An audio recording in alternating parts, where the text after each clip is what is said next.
यहाँ पे देखिए इंपॉर्टेंट है, भारत के 16 महाजनपद। देखिए भारत के 16 महाजनपदों में से 3 महाजनपद अंग, मगध और वज्जी। जय हिंद दोस्तों, बिहार पुलिस सिपाही की परीक्षा के लिए आज हम लोग जीके और साइंस को मिलाकर टोटल 60 अति महत्वपूर्ण प्रश्नों को कवर करेंगे, जो कि साथियों आपके एग्जाम के लिए सबसे ज़्यादा इम्पोर्टेंट रहेगा। तो साथियों जिसका भी एग्जाम होना अभी बाकी है, आप लोग पूरा क्लास को ध्यान से देखिएगा।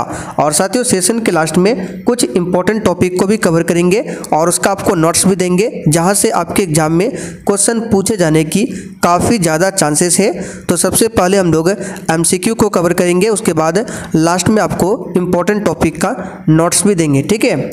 तो चलिए इसी के साथ आज के इस क्लास को स्टार्ट करते हैं। तो साथियों आज का पहला क्वेश्चन देखिए, न्यूटन के गति के दूसरे नियम का समीकरण क्या है। वेरी इंपॉर्टेंट क्वेश्चन है, चलिए आप लोग आंसर बताइए। और अगर आपको इन सेट में किसी भी क्वेश्चन का आंसर पहले से आता है तो आप सभी नीचे लाइव चैट में अपना अपना आंसर बता सकते हैं। तो देखिए न्यूटन ने गति के 3 नियम दिए थे, जिसमें से दूसरा नियम जो है उसका समीकरण होता है F बराबर m इंटू ए। तो यहाँ पर सी वाला ऑप्शन अगर आपने दिया है तो आपका बिल्कुल सही जवाब है, F बराबर m a। ये न्यूटन के गति का दूसरा नियम का समीकरण है। निम्नलिखित में से किस कार्यक्रम से पहले गांधी इरविन समझौते पर हस्ताक्षर किया गया था। चलिए क्वेश्चन नंबर 2 के लिए आप लोग आंसर बताइए। तो यहाँ पर गांधी इरविन समझौता हुआ कब था, ये आपको जानना जरूरी है। तो 5 मार्च 1931 को गांधी जी और इरविन के बीच में हुआ था। और किस कार्यक्रम से पहले गांधी इरविन समझौते पर हस्ताक्षर किया गया था, तो दूसरा गोलमेज सम्मेलन से पहले, ठीक है। तीसरा गोलमेज सम्मेलन 1932 में हुआ था, दूसरा वाला 1931 में हुआ था और तीसरा वाला 1930 में हुआ था। तो इसी दूसरा गोलमेज सम्मेलन जो है इससे पहले गांधी इरविन समझौते पर हस्ताक्षर किया गया था। समस्थानिक ऐसे परमाणु होते हैं जिसका, चलिए बताइए, बिल्कुल सिलेक्टेड क्वेश्चन है और आपको सोच समझकर आंसर बताना है। तो देखिए समस्थानिक ऐसे परमाणु होते हैं जिनमें प्रोटॉन की संख्या समान होती है, लेकिन उसमें न्यूट्रॉन की संख्या भिन्न भिन्न होती है। या फिर दूसरे शब्दों में कहें तो वैसा समस्थानिक जिसमें परमाणु क्रमांक समान होगा लेकिन द्रव्यमान संख्या क्या होगा, अलग अलग होगा। तो यहाँ पर इसका आंसर क्या हो जाएगा, तो इसका आंसर हो जाएगा चौथा वाला, परमाणु क्रमांक समान होगा लेकिन परंतु द्रव्यमान क्या होगा, अलग अलग होगा। अच्छा, सबसे अधिक समस्थानिक वाला तत्व पूछे कौन सा है, तो ये पूछा हुआ क्वेश्चन है पोलोनियम। याद रखिएगा पोलोनियम सबसे अधिक समस्थानिक वाला तत्व है। भारत से मयूर सिंहासन कौन लेकर गया था। अच्छा, आप लोग कमेंट करके बताइएगा, आपसे क्वेश्चन पूछते हैं उसका आंसर आपको नीचे कमेंट करके देना है। हाइड्रोजन के कितने समस्थानिक होते हैं। तो यहाँ पर क्वेश्चन नंबर 4 के लिए आंसर क्या हो जाएगा, नादिर शाह, ठीक है, नादिर शाह। अच्छा, नादिर शाह ने भारत पर आक्रमण कब किया था, तो 1739 में, 1739 में। निम्नलिखित में से कौन सा ब्रह्मपुत्र नदी का उद्गम स्थल है। चलिए बिल्कुल एग्जाम में छपने वाला क्वेश्चन है। तो ब्रह्मपुत्र नदी की बात करें तो मानसरोवर झील से इसका उद्गम है। डी वाला ऑप्शन यहाँ पर बिल्कुल सही जवाब है, मानसरोवर झील। जिन पौधे में संवहन तंत्र नहीं होता उन्हें डैश के तौर पर जाना जाता है। यानी कि जिस पौधे में संवहन तंत्र नहीं होता है उस पौधे को क्या कहा जाता है, तो याद रखिएगा गैर संवहनी पौधा, या फिर उसको बोलेंगे ब्रायोफाइट्स। तो यहाँ पर ए वाला आपका सही आंसर है। एकल कोशिका वाले निषेचित अंडे को क्या कहते हैं, तो इसे युग्मनज बोला जाता है। क्या बोला जाता है, युग्मनज। निम्नलिखित में से कौन सा कंप्यूटर में एक हार्डवेयर इनपुट डिवाइस है। तो यहाँ पर इनपुट डिवाइस बताना है, जो कि हो जाएगा आपका स्कैनर। स्कैनर क्या है, एक इनपुट डिवाइस का उदाहरण है। संसद के 2 क्रमिक सत्रों के बीच अधिकतम कितना अंतराल होता है। साथियों आपको एक भी क्वेश्चन को स्किप नहीं करना है, ये सारे क्वेश्चन आपके एग्जाम के लिए बहुत ही ज़्यादा इम्पोर्टेंट है। तो संसद के 2 क्रमिक सत्रों के बीच अधिकतम कितना का अंतराल होता है, तो इसका आंसर हो जाएगा 6 महीना का। ठीक है, आर्टिकल 85 में कहा गया है कि संसद के 2 सत्रों के बीच 6 महीने से अधिक का अंतर नहीं होना चाहिए। इनमें से कौन सा प्रसिद्ध लैंडमार्क ओंटारियो झील और एरी झील के बीच में स्थित है? तो ये है नियाग्रा जलप्रपात। निम्नलिखित में से कौन साइमन कमीशन का सदस्य नहीं था? 7 अगस्त को पूछा गया था साइमन कमीशन भारत कब आया था? तो 1928 में साइमन कमीशन भारत आया था। ये 7 अगस्त को पूछा हुआ क्वेश्चन है। तो हो सकता है 11 अगस्त को पूछ ले कि इसमें कौन कौन सदस्य थे। तो यहाँ पर देखिए हैरी लेवी लॉसन ये इसके सदस्य थे, जॉन साइमन भी इसके सदस्य थे, और साथ में जॉन साइमन कौन थे? तो इस कमीशन के कौन थे? अध्यक्ष थे। ठीक है, सर जॉन साइमन इस कमीशन के अध्यक्ष थे। किस कमीशन के? साइमन कमीशन के अध्यक्ष थे। क्लीमेंट एटली भी थे, लेकिन जेम्स ए स्कॉट ये इसके सदस्य नहीं थे।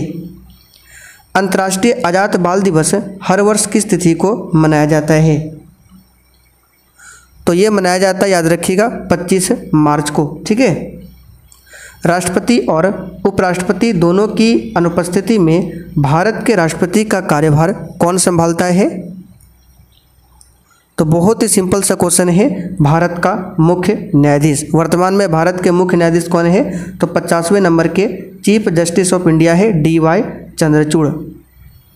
प्रसिद्ध यात्री और लेखक मोहम्मद इब्न बतूता किस देश से संबंधित है जिन्होंने 14वीं शताब्दी में भारत सहित कई देशों की यात्रा किया था? तो आप सभी जानते हैं कि इब्न बतूता मोरक्को का यात्री था। कहाँ का था? मोरक्को का यात्री था। ठीक है, चलिए आगे बढ़ते हैं। बैंक दर शब्द क्या है? बैंक दर जो बैंक रेट है, इस शब्द का अर्थ क्या है? तो इसको डायरेक्ट याद रखिए, केंद्रीय बैंक द्वारा वाणिज्यिक बैंकों को दिए गए अपने ऋणों पर लगाई जाने वाली ब्याज दर को बैंक दर बोला जाता है। निम्नलिखित में से किसने भारत का 3 चरण वाला नाभिकीय शक्ति कार्यक्रम तैयार किया था? आंसर है होमी जहांगीर भाभा ने। पहला ऑप्शन यहाँ पर बिल्कुल सही आंसर है। कंदरिया महादेव मंदिर किस मंदिर समूह से संबंधित है? आंसर है खजुराहो मंदिर। और आप लोग कमेंट करके बताइए खजुराहो का मंदिर कहाँ पर स्थित है।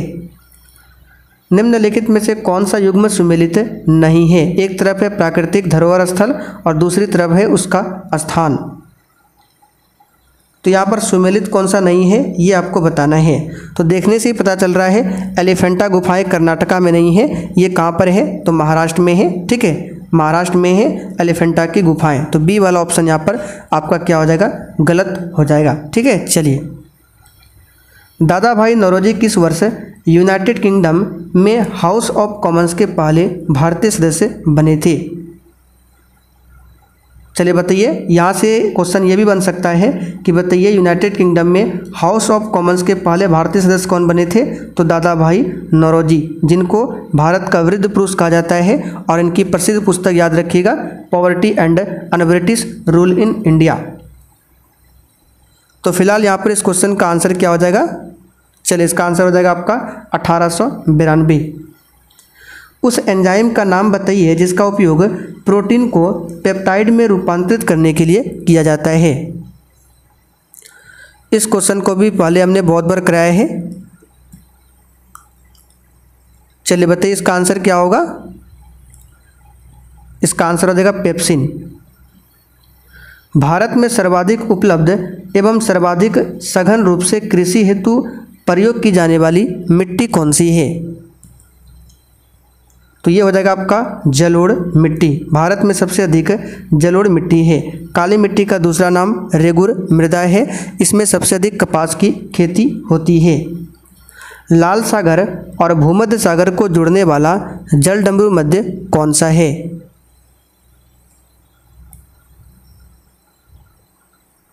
आंसर हो जाएगा इसका कौन सा बताइए? चलिए, स्वेज जलडमरू मध्य। कौन सा हो जाएगा? स्वेज जलडमरू मध्य। ये क्या करता है? लाल सागर और भूमध्य सागर को जोड़ता है। निम्नलिखित में से कौन सा समूह नकदी फसलों का एक उदाहरण है, यानी कि कौन सा समूह ऑप्शन में से है जिसमें केवल नकदी फसल है। तो नकदी फसल का उदाहरण जैसे कॉफ़ी हो गया, चाय, कपास, गन्ना, ये सभी नकदी फसल है। तो कपास, जूट, तंबाकू, बी वाला ऑप्शन यहाँ पर सही है, ये नकदी फसल के अंतर्गत में आता है। बिहार के किस जिले में तेल्हाड़ कुंड जलप्रपात अवस्थित है? आंसर है कैमूर जिला में, याद रखिएगा कैमूर डिस्ट्रिक्ट में। किस नगर को भारत की सिलिकॉन घाटी कहा जाता है?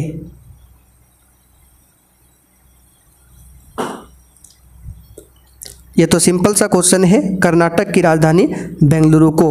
फूलों की घाटी पूछे उत्तराखंड को, और साइलेंट वैली पूछे तो केरल।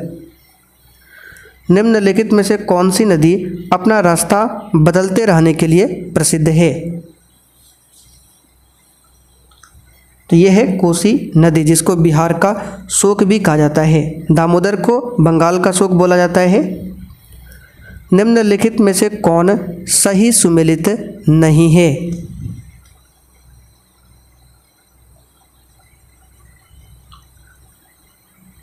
सी आंसर बिल्कुल करेक्ट हो जाएगा। काला हांडी छत्तीसगढ़ में नहीं है, ये उड़ीसा में है, और ये मैग्नीज और बॉक्साइट के लिए महत्वपूर्ण खनन स्थल है काला हांडी। निम्नलिखित में से कौन सी एक फसल रोपण फसल नहीं है?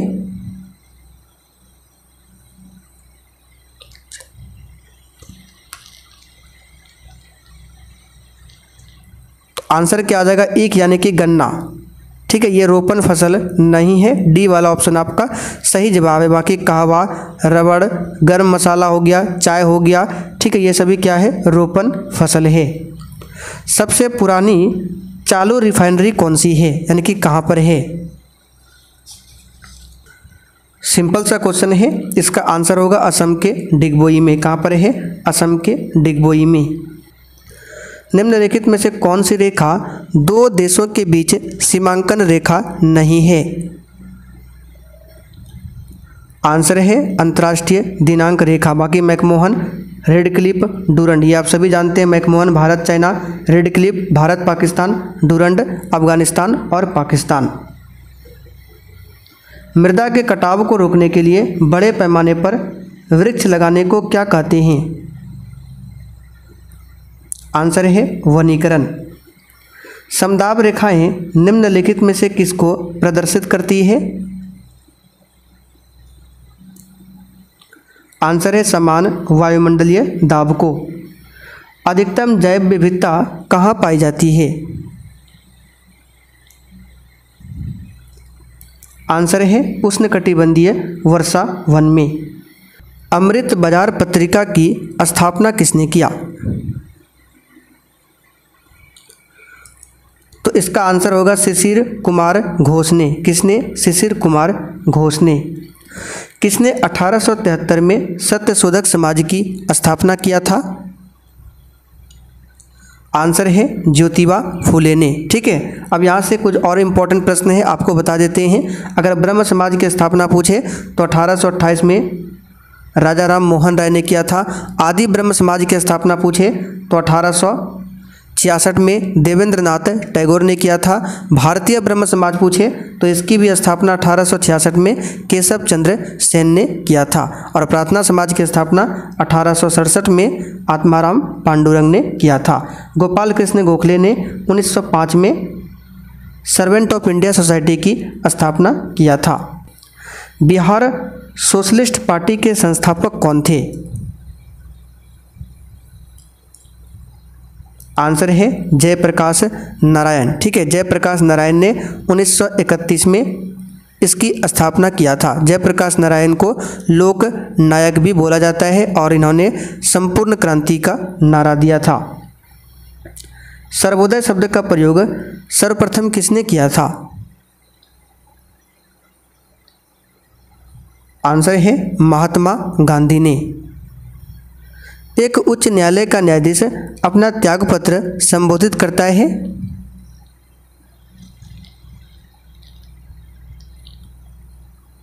इसका आंसर है राष्ट्रपति को। अच्छा, एक उच्च न्यायालय का जो न्यायाधीश है अवकाश की उम्र क्या है, तो 62 वर्ष है। कल ही हमने आपको बताया था रात 8 बजे। और सर्वोच्च न्यायालय का पूछे तो 65। अच्छा, हाई कोर्ट का प्रावधान किस आर्टिकल में है, आर्टिकल 214 में। और इसके जजों की नियुक्ति के बारे में आर्टिकल 217 में बताया गया है। ठीक है, ध्यान रखिएगा। भारतीय संविधान की प्रस्तावना में भारत को किस रूप में घोषित किया गया है। सिंपल सा क्वेश्चन है, एक सार्वभौम समाजवादी धर्मनिरपेक्ष प्रजातांत्रिक गणराज्य। किस समिति की सिफारिश पर भारत में पंचायती राज की स्थापना की गई और उसका अध्यक्ष कौन था।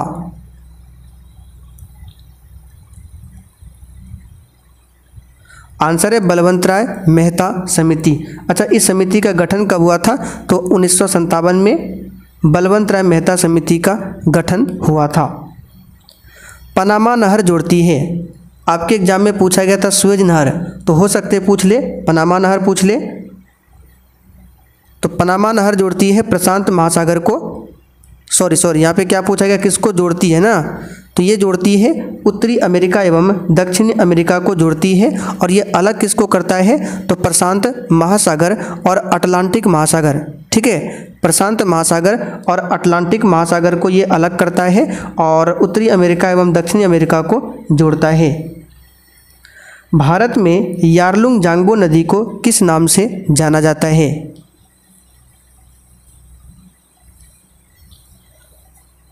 आंसर है ब्रह्मपुत्रा नदी को। ब्रह्मपुत्रा नदी को अरुणाचल प्रदेश में क्या कहते हैं, दिहांग। ब्रह्मपुत्रा नदी को बांग्लादेश में जमुना। और जब जमुना और गंगा एक साथ मिलता है तो संयुक्त जलधारा को मेघना कहते हैं। कोरबा कोयला क्षेत्र अवस्थित है, तो ये छत्तीसगढ़ में अवस्थित है और ये कोयला क्षेत्र के लिए प्रसिद्ध है। भारतीय जीवन बीमा यानी कि LIC, इसकी स्थापना कब हुई थी। आंसर है 1956 में। ठीक है, SBI की स्थापना पूछे 1955 में, RBI का पूछे 1935 में। नई मुद्रा यूरोप किस वर्ष में प्रारंभिक किया गया। आंसर है 1959 में। ठीक है, नई मुद्रा का नाम क्या है, यूरो। यूरोप नहीं है, यूरो। ठीक है, ये किस वर्ष में प्रारंभ किया गया, 1999 में। सिकंदर के हमले के समय उत्तर भारत पर किस राजवंश का शासन था। आंसर है नंद राजवंश। नंद राजवंश की स्थापना किसने किया, महापद्मनंद ने। अच्छा, सिकंदर ने भारत पर आक्रमण कब किया था, 326 ईसा पूर्व में। आप लोग कमेंट करके बताइए कलिंग युद्ध कब हुआ था। कालिदास किसके शासन काल में थे।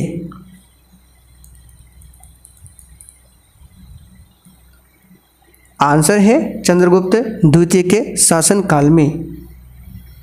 निम्न में से किस मुगल सम्राट ने शिक्षा संबंधी सुधार किया था।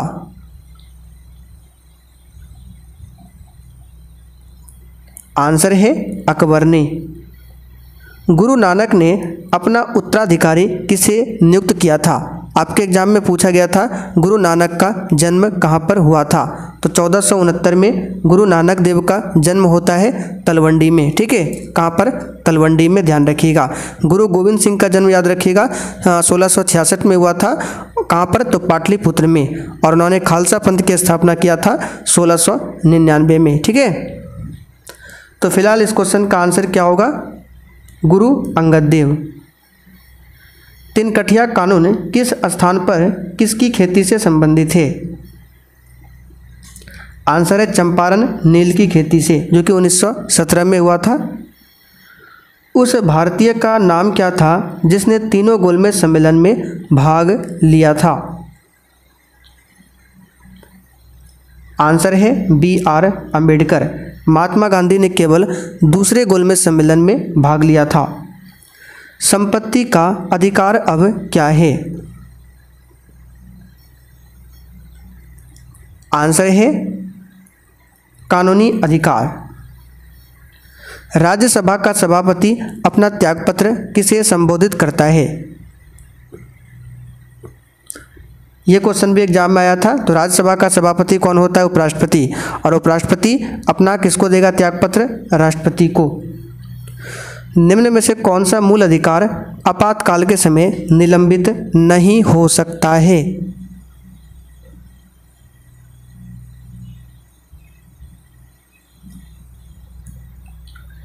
इसका सही आंसर क्या हो जाएगा? जीवन की सुरक्षा का अधिकार, जो कि आर्टिकल 20 और 21 है। केंद्र सूची के विषयों के संदर्भ में सर्वोच्च न्यायालय के क्षेत्राधिकार एवं शक्तियों को कौन विस्तृत कर सकता है? ये संसद कर सकता है। कूनो राष्ट्रीय उद्यान कहाँ पर है? जितने भी राष्ट्रीय उद्यान है अच्छे से एक बार देख लीजिएगा। तो कूनो राष्ट्रीय उद्यान आपका पड़ता है कहाँ पर? तो मध्य प्रदेश में। ठीक है। कान्हा कहाँ पर है? तो ये भी मध्य प्रदेश में है। बिहार में कौन सा है? Valmiki national park. झारखंड में झूम कृषि को क्या कहते हैं? बांदीपुर पूछे आपका पड़ जाएगा कर्नाटक में, गिर पूछे गुजरात में। तो झारखंड में झूम कृषि को बोलते हैं कुरुवा।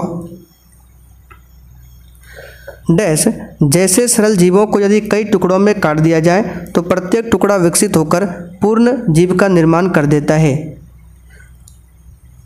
आंसर हो जाएगा प्लेनेरिया। ठीक है। प्लेनेरिया जैसे सरल जीवों को यदि कई टुकड़ों में काट दिया जाए तो प्रत्येक टुकड़ा विकसित होकर पूर्ण जीव का निर्माण कर देता है। तो ये रहा आज का आपका लास्ट क्वेश्चन। और कुछ इंपॉर्टेंट टॉपिक यहाँ पर देख लीजिए, और ये हमने टेलीग्राम पर भी डाला हुआ है। ठीक है। ये आपको टेलीग्राम पर भी मिल जाएगा, आप जाकर वहाँ पढ़ सकते हैं। तो जैसे कि गोल घर के बारे में क्वेश्चन बन सकता है कि गोल घर निर्माण कब हुआ था? तो 1786 में। एक बार बता देते हैं आपको पढ़कर। पटना के पश्चिम में गांधी मैदान से कुछ ही दूरी पर एक गुंबदकार गोलाकार है। इसका निर्माण 1786 में कैप्टन गॉर्गिस्ट ने ब्रिटिश सेना के लिए अनाज भंडार के लिए स्थापित किया था। इस गोल घर के ऊपर से शहर का मनोरम दृश्य देखा जा सकता है। वेरी वेरी इंपॉर्टेंट टॉपिक है, इसको याद रखिएगा, डेट को 1786। दूसरा पढ़ते हैं रामधारी सिंह दिनकर के बारे में और फणीश्वर नाथ रेणु के बारे में। थोड़ा सा इनके बारे में भी देख लीजिएगा। जैसे कि रामधारी सिंह दिनकर का अगर जन्म पूछे कहाँ पर हुआ था, तो 1908 में हुआ था बेगूसराय जिला के सिमरिया घाट में।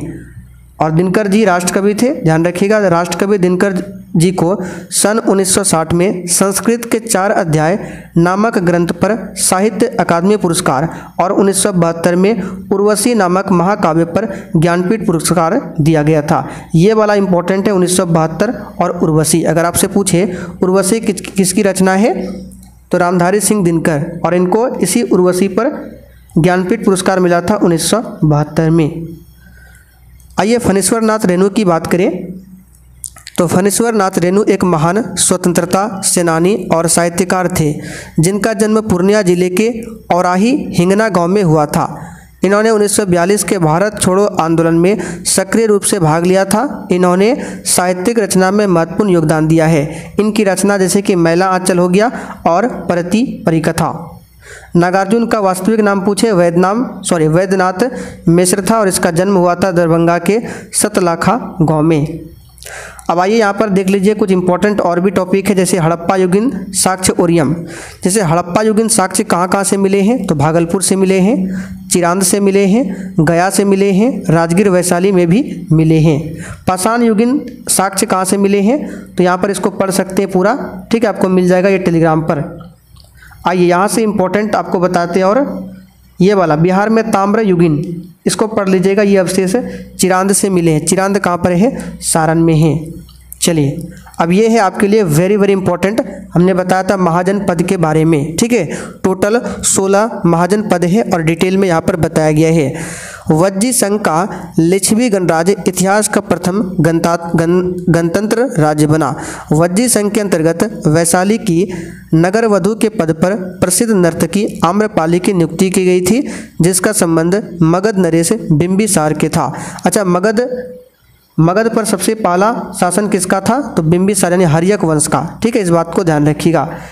देखिए मगध का सर्वप्रथम उल्लेख कहाँ पर मिलता है, वेरी इंपॉर्टेंट है, अथर्ववेद में। कहाँ पर मिलता है, तो अभी याद कर लीजिए, मगध का सर्वप्रथम उल्लेख कहाँ पर मिलता है, अथर्ववेद में।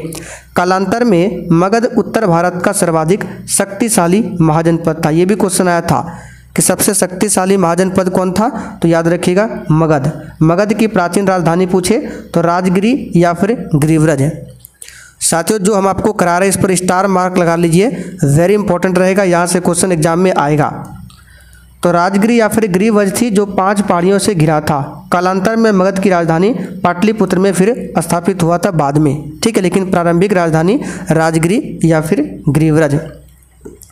अब आइए आगे बात करें। अंग एवं मगध दोनों पड़ोसी महाजनपद थे जिसे चंपा नदी अलग करती थी। चलिए और देखते हैं क्या इंपॉर्टेंट है। मगध साम्राज्य का संस्थापक बिंबिसार था, ये तो सिंपल सा है। चलिए आगे देखते हैं। और यहाँ पे यहाँ पे देखिए इंपॉर्टेंट है, भारत के 16 महाजनपद। देखिए भारत के 16 महाजनपदों में से 3 महाजनपद अंग, मगध और वज्जी तथा 10 गणराज्यों में से 3 लिच्छवी, विधे एवं बुली ये बिहार में थे। फिर से रिपीट कर देते हैं, 16 महाजनपद में से अंग, मगध, वज्जी कहाँ पर थे, बिहार में, और 10 गणराज्य थे जिसमें लिच्छवी, विधे और बुली ये बिहार में था। अच्छा, अंग राज्य का सर्वप्रथम उल्लेख कहाँ पर मिलता है, अथर्ववेद में। भागलपुर एवं मुंगेर जिले के समीप स्थित इस स्थान को वैनसांग चैननपो कहता था। ये इंपॉर्टेंट नहीं है, ये आपको खाली ध्यान रखना है, ये वाला। अंग राज्य की पहली राजधानी मालिनी है, परंतु बाद में इसका नया नाम चंपा किया गया। तो चंपा वर्तमान भागलपुर के निकट है और ये अंग महाजनपद की राजधानी थी, ठीक है। चलिए आगे देख लेते हैं। चलिए यहाँ पे देखिए वज्जी संघ की राजधानी पूछे वैशाली, ये भी याद कर लीजिएगा। जो हाईलाइट किया गया है मोटा अक्षर में उसको अच्छे से देखिएगा। अब यहाँ पे थोड़ा सा गया के बारे में पढ़ लीजिए, जैसे कि विष्णुपद मंदिर, ब्रह्म योनि मंदिर, ठीक है, रामशिला पहाड़ी, बोध गया, इसके बारे में दिया है। और यहाँ से आपके एग्जाम में परसों एग्जाम में क्वेश्चन बना था 7 अगस्त को कि बोध गया किस नदी के किनारे है, तो फल्गु नदी, देख सकते हैं फल्गु नदी, ठीक। चलिए तो उम्मीद करते हैं आपको ये समझ में आ रहा होगा। और साथियों जिन्होंने सेशन को लाइक नहीं किया है फिर से रिक्वेस्ट करते हैं, प्लीज़ आप लोग सेशन को लाइक करें, ठीक है। चलिए अब मिलते हैं फिर रात 8 बजे।